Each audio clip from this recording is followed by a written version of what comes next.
This message is for anyone still on Earth. This is Commander Elias Cade, Ares 7 mission. I'm alone on Mars. I'm here to document 24 hours of routine life and survival.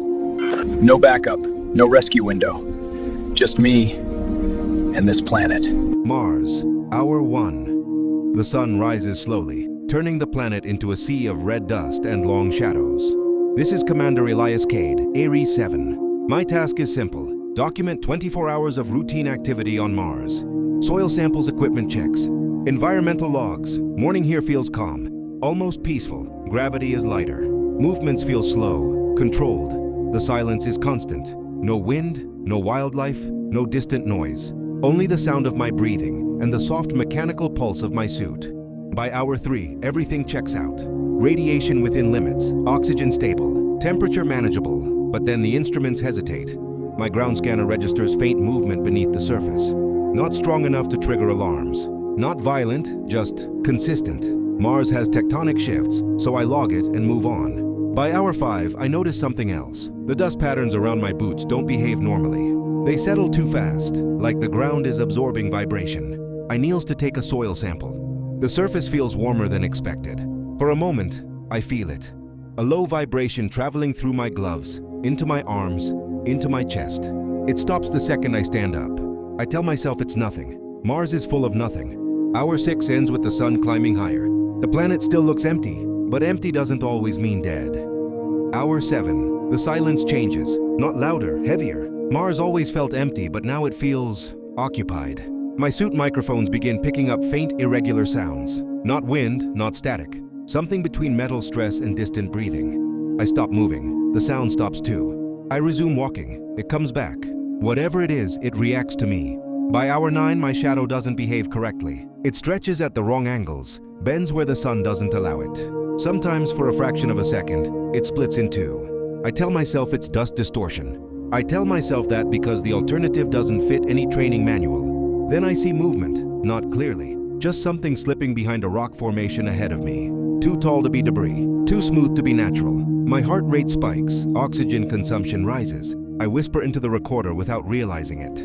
Possible visual anomaly, unknown origin. The ground scanner shows nothing, the radar shows nothing. But my proximity sensors trigger, then shut off. By hour 11, I feel it behind me. Not touching, not attacking, just close. I turn fast. Nothing is there. But the dust on the ground is disturbed.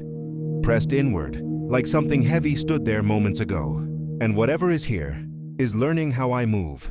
Hour 13, it stops hiding. The attack is fast, surgical. A shadow explodes from behind a ridge, slamming into my back and throwing me into the dust.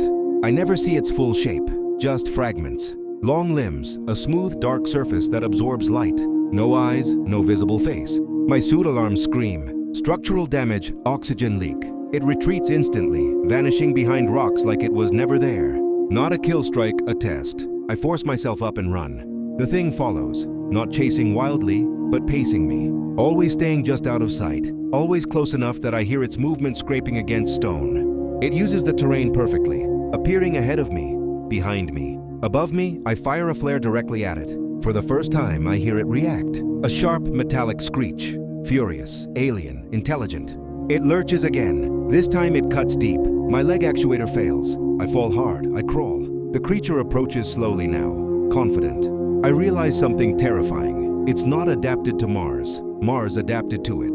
The creature uses the cold, the dust, a silence as weapons. It doesn't rush. It doesn't panic. I detonate a shock charge at point-blank range. The blast throws us both back. I don't wait to see if it's dead. I drag myself toward the ship, 1 meter at a time, vision blurring, systems failing. Hour 18 arrives with the sun low and my ship barely visible in the distance.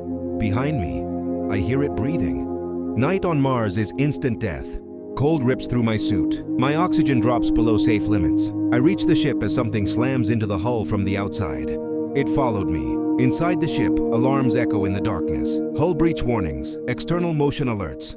The creature moves around the ship, scraping, tapping, testing. It knows this is my shelter. I shut down all non-essential systems. Lights off, heat off. The ship becomes a dark tomb. Hours pass. Then the scratching starts again. Slower now. Closer to the hatch, a claw pierces the outer layer. I have one option. I overload the engine ignition chamber. The moment the creature forces the hatch open, I trigger the burn. The exhaust blast turns the night into fire. The creature screams, not in pain, but rage, and is thrown back into the darkness. I seal the ship and launch immediately, ignoring every safety protocol. As Mars shrinks beneath me, I record my final log. There is life on Mars. It hunts, it learns, and it almost won. Hour 24 ends with Mars silent once again, waiting. If you want day 2, or what followed me into orbit, like, share, comment, and subscribe now.